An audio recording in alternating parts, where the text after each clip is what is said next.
speak most confidently about this for North America and EU. The situation Yeah. may be different in Southeast Asia. I don't know if the Indian market has different rules. Japan, even Australia, I don't know, have gotten far higher and much tighter, right?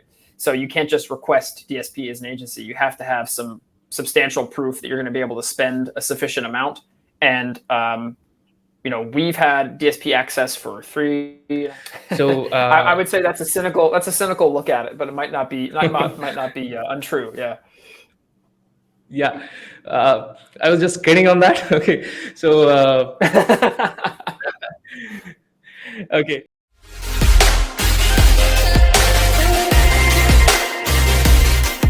Hello guys, welcome. Today I have Brent with me, founder of AMZ Pathfinder. Hello Brent, how are you?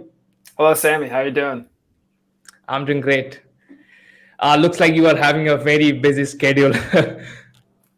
Well, you're finding me in a co-working space here in Poitiers in north central France. Yes, I'm getting on a train soon and getting on a plane later. But yeah, we managed to make this work, and they have fast internet in most places in France, so we're good. That is good. That is good. Okay, so we'll start this conversation with a little bit introduction about Brent. So for the audience in India and abroad who don't know Brent yet, can you give a quick introduction about you and AMZ Pathfinder? Yeah, sure. So quick introduction about me. I'm originally from Pennsylvania, Eastern United States, as you can probably tell from my accent. Lived in France for 5 years now, and I've founded AMZ Pathfinder, Amazon ads agency, in 2015. So that's been 8.5 years now, however long it's been. And yeah, we mostly focus on anything having to do with advertising related to businesses selling on Amazon in North America or the EU. And then a couple of ancillary services kind of related to that, anything that touches advertising. So that's what we're all about. Wow, that is great. I mean, that was a quick introduction. I mean, everyone can relate that. Okay, so I like let's move cycling on too. to the. If you want to know other details, I'm into cycling, swimming, hiking, long walks on the beach, all that. Wow, that is good. That is good. Okay, so lately, what we are seeing with Amazon, with all the changes and Q4 coming quick. I mean, in the same schedule, but it is not so far. What I think is Amazon is kind of becoming a little bit insecure, and that is why they are releasing all those reports, like the recent report that they released, search frequency, or like search query frequency report. I mean, that is great. So, what do you think? Since Q4 is near, the two most important reports that seller miss out on downloading, that they should look back right now and go back and check all the related keywords that they need to use right now.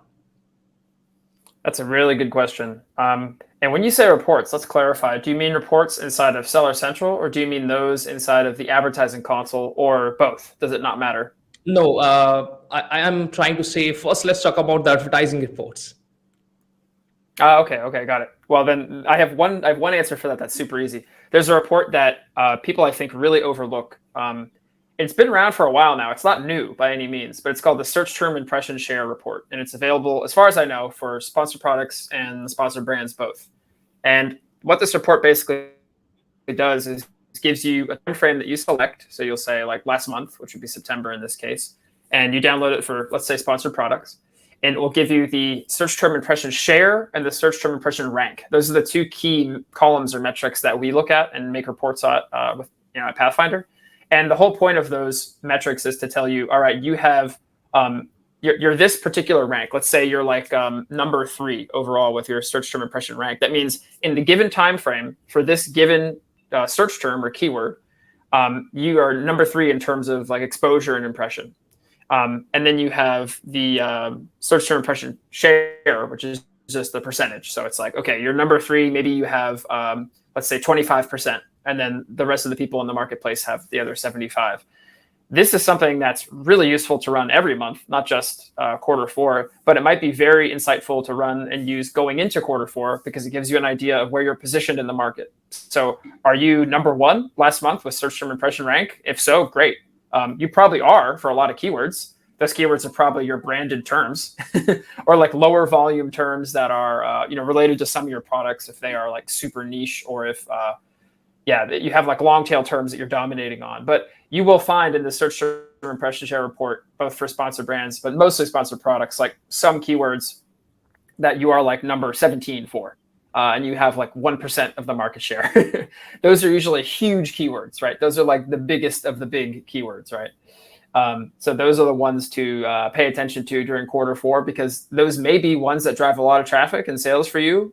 Depends on your conversion rate, time of year, if the product's giftable, if Q4 is a good time of year for you. But that's one report that I really encourage people to download and try to integrate with the rest of their data. Now, remember, it's only as relevant as it is within the time frame you set it. So the information you get in, let's say, September might not be super relevant in November, but it does give you some kind of indicator of what market share you have in terms of advertising, right? And you can double down on terms that are working. For instance, the certain keyword works well and you're like impression rank number 2 or 3. Awesome, keep going. If you're number 1 on something already, but it's really low volume, you might just want to leave it the way it is. Or if you see something that is a big opportunity that you have great metrics on, but you're only like number 12 in rank and you have 5% of the market, tiny little piece of the market, you could say, all right, guys, let's double down on this. Let's spend a lot more on this particular search term through the next following months. That might be a good call. So that would be my number 1 report I would recommend, actually, would be the search term impression. No, 2 is a little bit harder. I mean, there's so many good reports out there, but I would think, I can't actually remember the name of it. I think it's called the advertised product report or sold product report, but it's one for sponsored brands. Advertised product. I think that might be it. But basically what it does is when you download this with sponsored brands, it gives you the products that you've actually sold through sponsored brands, which is a metric that we couldn't see for years. I know we have this available in some of our accounts, some of the larger accounts. But we were on a beta for it originally before it came out. But this is cool because it allows you to finally see not exactly what people clicked with sponsored brands, but what they actually bought. So you can say, okay, this given campaign, we have 5 different products in here, and maybe we're sending it to a store page. But when people click through that store page or they click on somewhere on the ad, it already shows 3 products. We don't actually know what they buy. We just know, okay, we made $120 of revenue. Great. But this report actually tells you what products they bought. And then you can create some pivot tables and mesh that up with other data and pretty quickly figure out what people are actually buying from your sponsored brand campaigns. So that's a very valuable report too. Those are the 2 ones that come to mind right away. Of course, you have things like search term report, but you should always be looking at that. Never stop looking at that. Yeah, I mean, totally agree with you because when clients ask us about what are the opportunities we have, so we go straight and look at the search term impression share report. So that is a quick answer for us to give to the clients that what you can go forward if your ACoS conversion rate are good, then obviously, and you are not taking majority share and still you are maybe 2nd or 3rd in the impression rank, then there's an opportunity that you can scale. So moving forward, like Q4 is here. Obviously, every brand is looking to advertise. And once every brand tries to advertise, there is an opportunity and there should be a defense campaign set up. So, I mean, every brand should set up that defense because everyone is trying to advertise and going aggressive on this part. So how a brand can structure brand defense campaigns, particularly for this Q4? Yeah, good question. I mean, what we would typically do is set up campaign types that are just conducive to being found on the product detail pages. So that would be 2 things, primarily sponsored products with a bid modifier by placement for product pages. So that'll ensure or at least try to get your ads placed more on product pages. And the other one would just be sponsored display. A lot of the sponsored display ad slots are on product pages just natively. There is no ability to do bid modification by placement with sponsored display, but you can target products or ASINs and do that. And you can do the ASIN and product targeting for sponsored products too. That's usually the way to do it. I mean, you basically build purpose-built campaigns for that and adjust from there. You'll have other campaigns that are for hitting SERP or for hitting all their categories. And for sponsored display, there's so many options we have these days. But that kind of ASIN targeting and product page focus is usually what we try to do. And there's a couple of reasons to do that. You're mentioning defense in particular. So yeah, I think that's probably number 1. We run a lot of defense campaigns. Like if the catalog has relevant products that are quite similar across, the whole idea is to boot those competitors out of those ad slots. But similarly, we can do what we call like upselling or cross-selling. So maybe it's not the same product, but it's something that's complementary in our product line, and those two things, mesh together will maybe increase the average order value or cart size. And then we want to do competitor ads. So we're actually attacking others with this like kind of ASIN targeting. And each of those should have its own kind of budget and bid configuration. But yeah, I can't think of much else that's too complicated for competitor targeting. One thing we've played around with actually is following ASINs, and when they go out of stock, we will target the page when they go out of stock. But usually that means that the product can't be found in SERP. But it does mean in some cases that the product page will still be found because people will come from links. Like say there's a affiliate website that has like a link to a supplement or something, but then that supplement goes out of stock. People will still land on that page. Like that page is still getting sessions because it's been linked to, and this website, that website, this email. So people still come to it. Now you can still show your ads on that page because it is technically active, even though it won't show up in SERP. I guess usually it won't show. Sometimes it does. I'm sure you've seen, Sammy, the phenomenon where you have a product that's not in stock, but you like search and it still shows up, and you're like, wait, but I can't buy it, but I can still see it. I actually don't know what the conditions are for that to happen, but I've definitely seen that. Yeah, I think what is happening is Amazon is kind of lacking behind the number of inventory to show placements, so ads they have. So that is why they are also putting on those products as well, because that is a good traffic where Amazon can take some of our money. So I would say that's a cynical look at it, but it might not be untrue. Yeah, I was just kidding on that. Okay, so okay, so with this Q4 coming, obviously what we have observed in the past years is before the sales actually hits, the traffic goes down, the conversion goes down drastically, but the clicks remains there. So there is a chance that a lot of brands, if they're not optimizing it properly and not paying proper attention, they will be losing money because ultimately Amazon will charge on clicks. So when the Q4 starts, what would be your suggestion on optimizing the bids and the budgets of the campaigns? Mm-hmm. Yeah. Okay. This is a multi-pronged question. It's another good one from you. Another banger, Sammy. Another good question. So I would say, first of all, look at your year-over-year data. So what happened in October, November, December of last year, right? And now, of course, things are different. We have you could call it a recession, whatever you want to call it in the U.S. The global economy is in some turmoil thanks to war, supply chains. Things are up in the air, right? U.S. dollar is super strong. Things are all over. However, past performance is still some sort of indicator of future performance to some degree, especially if your catalog hasn't changed that much and you suspect, with the year's data so far, that the demand for products X, Y, and Z is going to still be similar going into this Q4. So I would say first, look at historical data and start to wrap your head around that. If you're using some kind of tool, you probably can see it easily. If you're just archiving reports your own, you have to go through and dig through it manually. Maybe you have your own database, whatever. Check it out.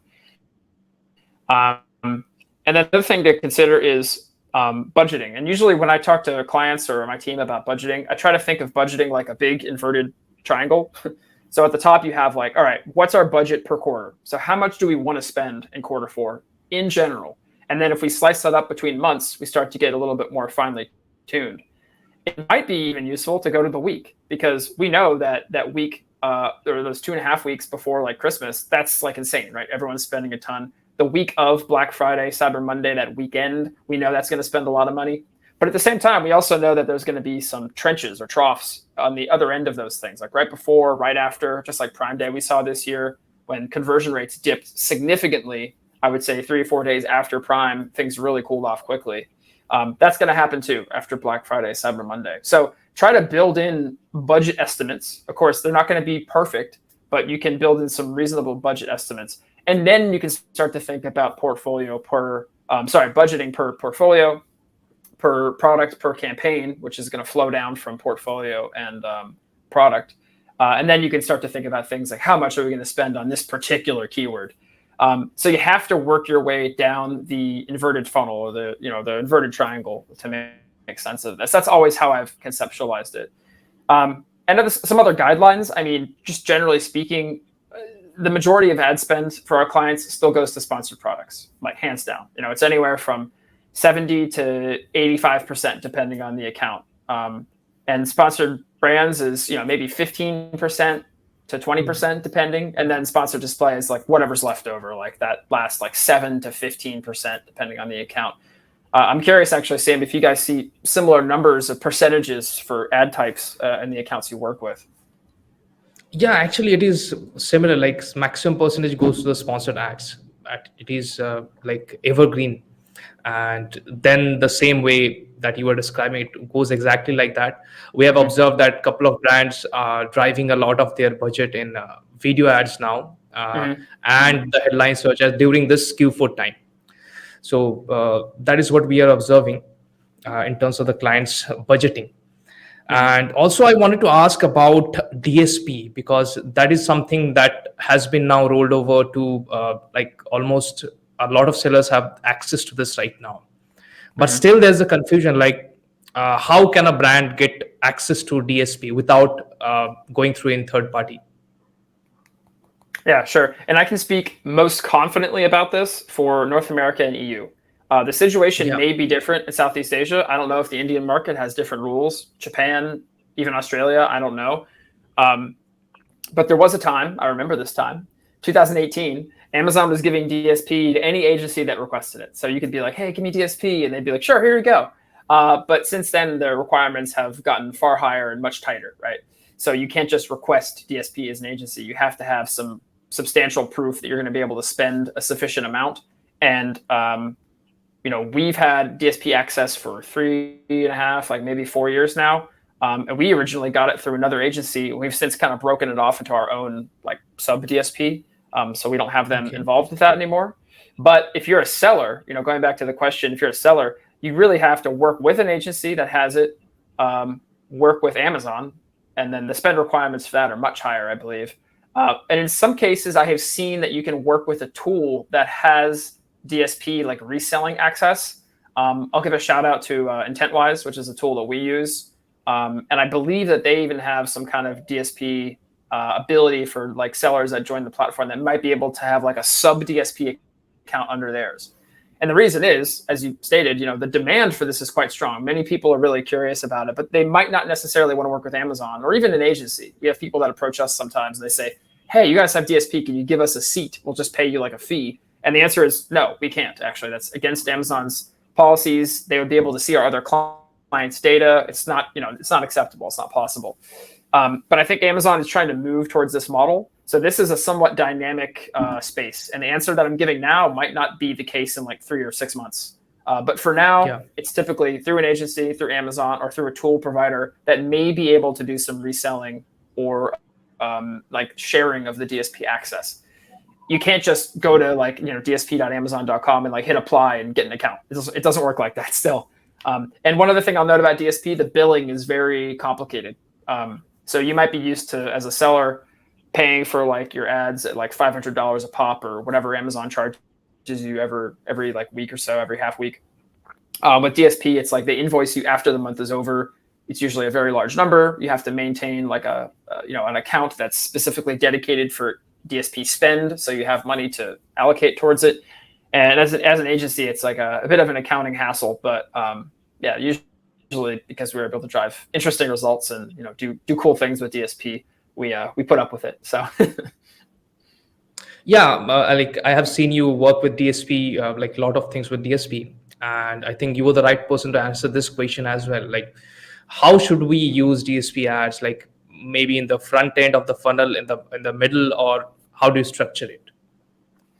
Yeah, so let me preface with this. I, for the last 2.5, almost 3 months, have been spending a lot of time with AMC through a service partner we work with that basically has given us access to that, and they have a whole front end and like dashboard for it.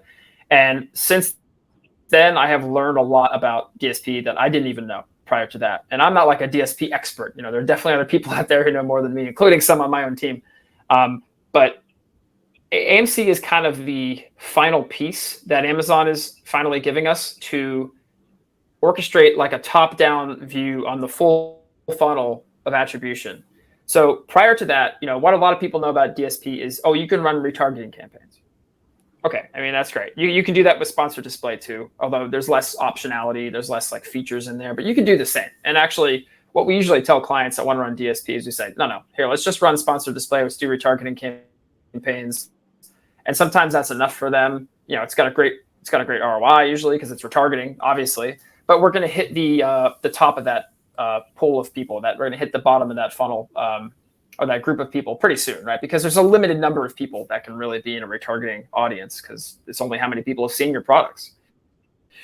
What DSP is really for, like what Amazon should be positioning it as and talking about it for, is the middle and top of the funnel stuff.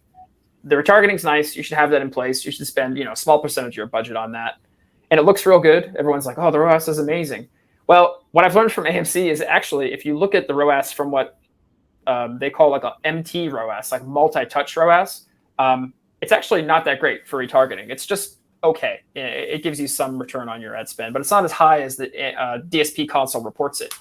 And the other thing is Amazon has done themselves a disservice with DSP because they haven't, until now with AMC, given us the tools to understand what the mid and the top funnel stuff is really doing.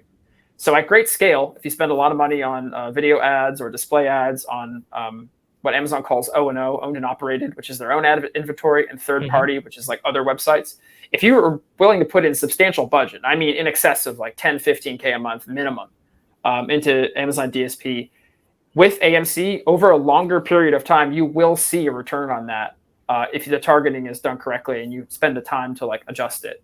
It's just that a lot of brands don't have the patience to do that, and they don't like the reporting in DSP because it doesn't really tell you like, how did this influence your sponsored products? What did this do for brand lift? What did this do for like customer lifetime value or order size? But with AMC, you can actually start to learn some of that stuff. So it's been very eye-opening to use AMC to learn some of these things. And that's really what DSP is for. DSP is not for retargeting, in my opinion. It can do that, yeah.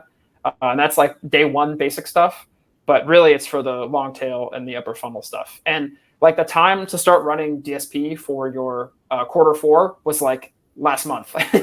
So we have a client who I'll just say, like, we asked them, hey, can we really ramp up your spend during September, October, into November, and then during December, we'll be able to reap the benefits of that. And so, we're running AMC and DSP with them both, and we're looking at the data for this every week as AMC's information refreshes in the dashboards. So we're starting to see some interesting trends that we have never had access to previously. And so my belief is still that that's what DSP is for. It's also worthy to note, DSP is not just for Amazon brands or Amazon businesses. You can be like Ford Motors or like, I don't know, any big brand, and you can use DSP. You do not have to be an Amazon seller to do it. Obviously, the attribution is a bit more complicated, and you have to work with some kind of company that has a better idea what the full funnel is for you and set all that up. But it's not just for Amazon brands. Okay, so since we are talking about on and off marketing, on and off Amazon marketing, those cross media measurement and all, so we are also talking about Amazon Marketing Cloud. So can you give a little bit brief about what is it? How can sellers get benefited with it? Yeah, sure. So AMC, I'll preface it by saying this: Amazon Marketing Cloud is like very early days. It is not even as evolved as AMS, Amazon Marketing Stream, which is another thing that some of the audience is probably familiar with, which specifically gives like intraday data, like at what time of the day was the bid high or low, what time of the day was the conversion rate high or low, that kind of stuff that we've had on Google for years, but is new to Amazon, which is also quite new. But AMC is like one step even newer and bigger than that. And it requires a lot of technical know-how. You have to have someone on the team that can do SQL. You have to have someone on the team that can understand how to hook up a database if you want to use like dashboards and attach that to it. But basically what AMC is, like I alluded to earlier, is the full funnel. So you're really able to pull in data from all the sponsored ads, all the ADSP, and also the seller API.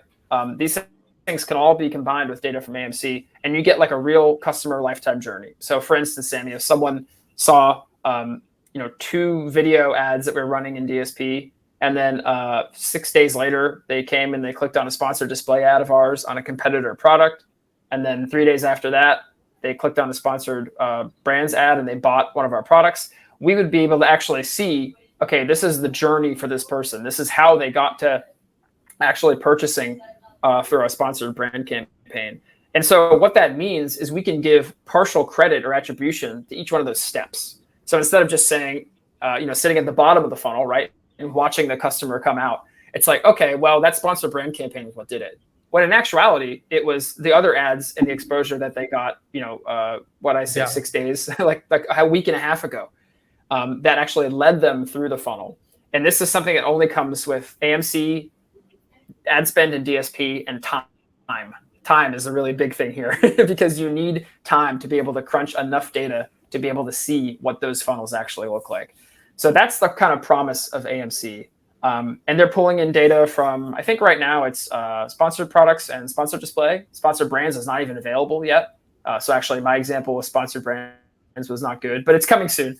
And of course, DSP. So those two things paired together is really the killer combination. And I think we're going to see two things. Next year, a lot more people are going to be talking about AMC because it'll be more mature. It'll be available in more products and tools. And the second thing is the most advanced Amazon businesses that are, taking over their categories, doing well in 2023, are going to be Amazon businesses that are almost like database experts, or like understand how to harness the power of these things. So I would say, Amazon Seller 3.0, where we're at now, they understand external traffic.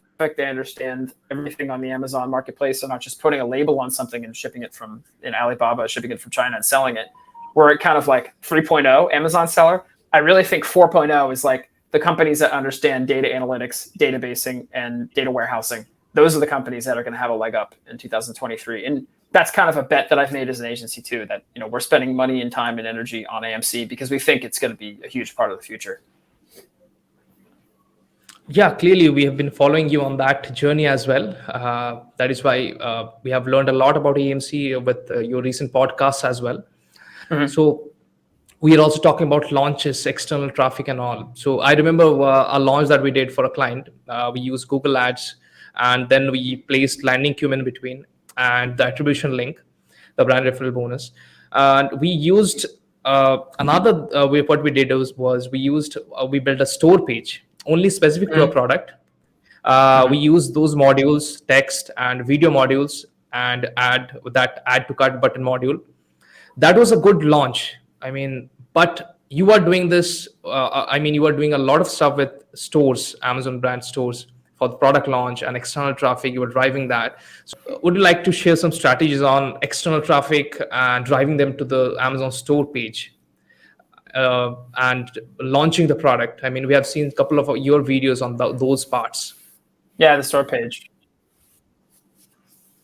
Yeah, in fact, what you just said is pretty much what we do as well.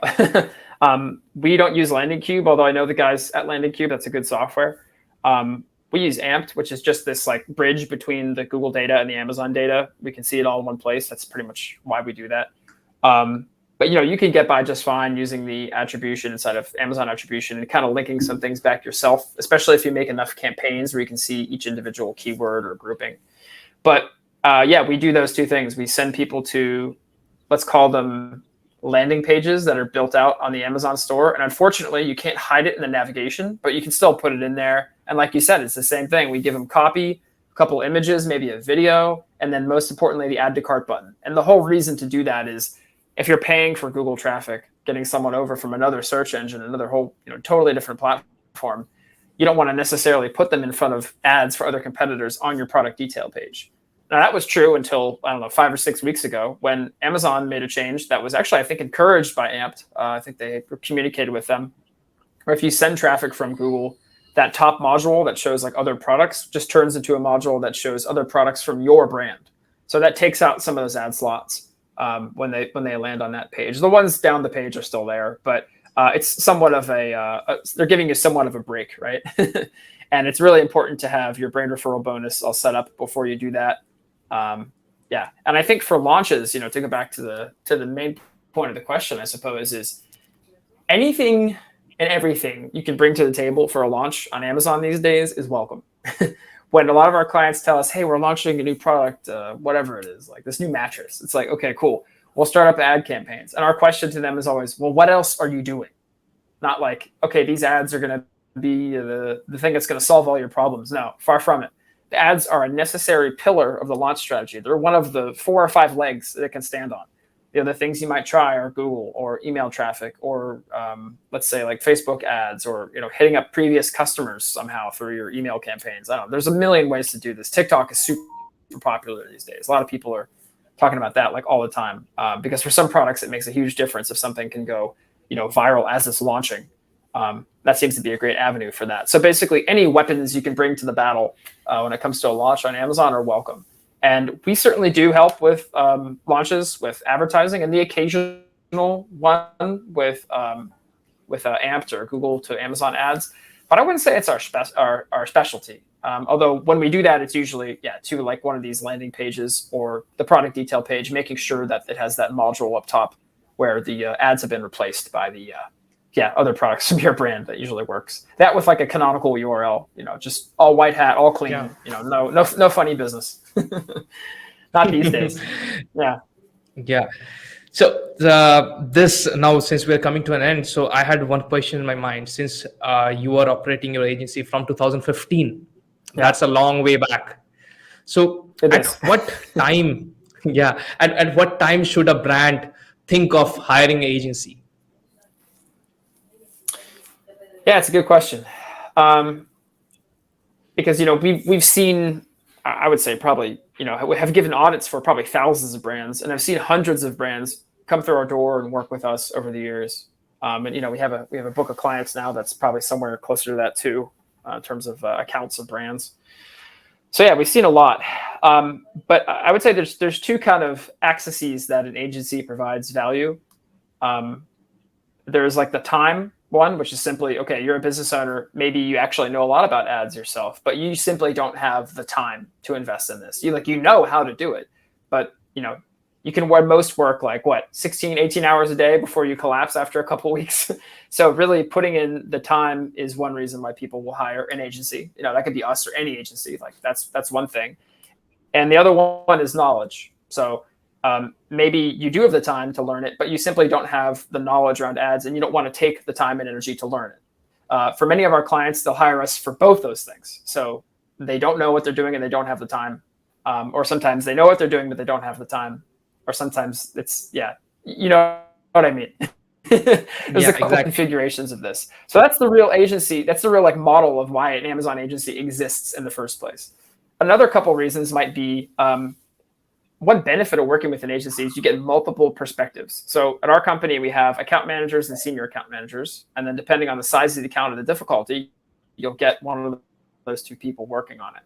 But all those people have other people over their shoulders watching them. So an account manager will have a senior account manager they can ask questions, who will audit the account. We'll have people from other accounts, other parts of the company who've never seen the account before and have a fresh pair of eyes come in and audit from their perspective. We do a lot of things every month, every quarter, and especially before big events to get accounts like ready. We have checklists for things like we have one for Q4 that we're actually using as a little promo giveaway this year, and that's the same one we use internally. So yeah, agencies have different brains, systems, and processes established, and they have experience from other accounts too. So we can say, hey, this tactic worked really well in these other accounts I manage. Why don't you use it in your account? I'll show you how to set it up, and I'll show you the tricks I use to like find these keywords or to set up this targeting. So those are a lot of advantages that agencies can provide. I see a model that's more and more common these days, which is sellers or businesses that use tools. And I think that's fine too. I'll shout out IntentWise again, because they're a really great tool. And there are probably a lot of sellers that just use the tool and they don't have an agency. That's great too. And one service I think we're offering now, and a lot of other agencies are doing, is kind of a done with you service. So we're not doing it for you, but we're basically doing it with you. So we're coaching you and giving you guidance along the way and giving you like regular audits, and you have access to us like through email or Slack or whatever. We can discuss your account, and people can pay a lot less for that, but they can still get the kind of direction and strategic guidance that they might need. And then they just have to go and execute on it if they understand advertising. So I think that that's a more common model now as well. Instead of just saying, hey, agency, manage all this for me, it's no, help me do it myself. I have the knowledge, I have the time, but I don't have some of the cutting edge knowledge that you guys do as an agency, because we're keeping up with the new stuff like all the time. We have a whole process just for that, reading news, spreading news, doing training, etc. So those are some of the main reasons to hire an agency, I suppose. Yeah. So lately, what we are seeing is a lot of D2C brands, direct to consumer brands, are like they are thinking of setting their own team, in-house team. Mm-hmm. I mean, we recently launched one program called Train Your PPC Person. It is a 3 months program that we That's started. smart. It goes to the exact SOP that our agency goes through. When we hire a PPC person or PPC account manager, the 3 months training that we give to them in order to handle in our way, the same thing that we are giving to them. So do you think a brand should also think of in-house team, or what is the point they should think of? What point they should think of that? Yeah. I mean, we one of the ways that we lose clients most often is because they take it in-house. And usually it's because they've grown to the point where they say, hey, you know what? We actually have enough like free cash flow and money now, which is, a big deal for an e-commerce business. We can hire another team member who is either full-time devoted or, 75 to 50% time devoted. They're sitting in the office maybe, or they just have someone they found online who has 2-3 years of Amazon ad experience, which is not uncommon these days, especially since COVID. So many people are working remotely all around the world. And a lot of them are coming from, a couple of years of experience, and that could be a really good hire for you internally. So, we can't really take offense to that, because if I was a business owner, maybe I would do the same thing. For what they pay us as an agency, they could pay the same to a person and have them in-house. Now that person lacks a lot of the things I just talked about, like having other people audit with them and seeing 5 other accounts they work with or something. But there's advantages too, because they might know your product line like super intimately and be able to watch that one keyword every day. So there are advantages to it. So I think if you're at the scale where you have enough revenue and profit to be able to hire additional people, that might be a good use of your time. And I like what you just said about the 3 months training. That's really cool. That could take somebody from zero to hero pretty quickly, right, with ads.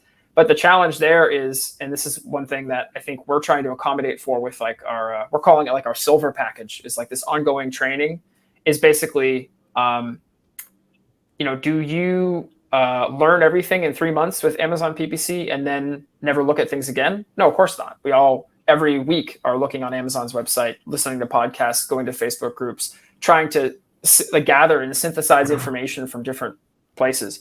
So PPC has never been, even with Google, like back in the day, because I did Google PPC 10 plus years ago. It's never something that you learn once and then you just say, all right, well, I know everything. It's something that you have to constantly keep refining your knowledge and testing your assumptions and experimenting with new stuff and challenging your skills.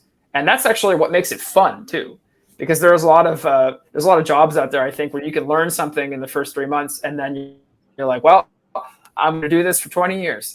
And that's no fun, right? Much more fun to keep learning and to keep experimenting and be connected with a network of other people and have ideas to bounce off of them and stuff. So yeah, there's reasons to have in-house agency, do it yourself. There's many flavors that exist out there in the Amazon space and the Google Ad space too, for that matter. Yeah. I mean, Brent, thank you so much for sharing such a valuable knowledge. I mean, I have been taking notes, full of notes with what you have said. Okay. I think the audience, if the audience is not taking the notes, you should take the notes because it was full of gold nuggets. So Brent, thank you so much for sharing such valuable information. I mean, it was really valuable, and especially for taking the time and sharing all this when Q4 is such close. It's coming up. Brent. Thank you so much. Get your campaigns ready, everyone. Yeah, thank you, Sammy. Thank you very much. Yeah, and exactly. Thanks for the notes. I'm flattered, man. I'm flattered. Yeah. Okay. Bye, Brent. Take care. We'll see you again in later podcast. All right, bye. Thanks. Okay. Sounds good. Thank you.